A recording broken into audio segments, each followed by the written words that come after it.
कोल्हापूर जिल्ह्यातील रानगव्यांच्या दुनियेत पुन्हा एकदा पर्यटनाचा जल्लोष। दाजीपूर अभयारण्यातील जंगल सफारी अखेर आजपासून सुरू झाली आहे।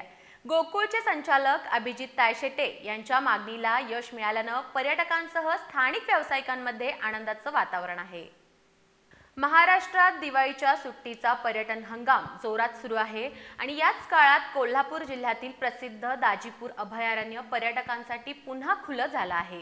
गेल्या काही दिवसांपासून सफारी बंद असल्यामुळे पर्यटक आणि स्थानिक व्यावसायिकांमध्ये तीव्र नाराजी होती। गोकुळचे संचालक अभिजित तायशेटे यांनी या विषयावर वन विभागाकडे ठोस भूमिका घेतली होती। राज्यातील इतर अभयारण्ये पूर्ण क्षमतेने सुरू असताना दाजीपूरचं सफारी बंद ठेवणं अन्यायकारक असल्याचं त्यांनी स्पष्ट केलं होतं।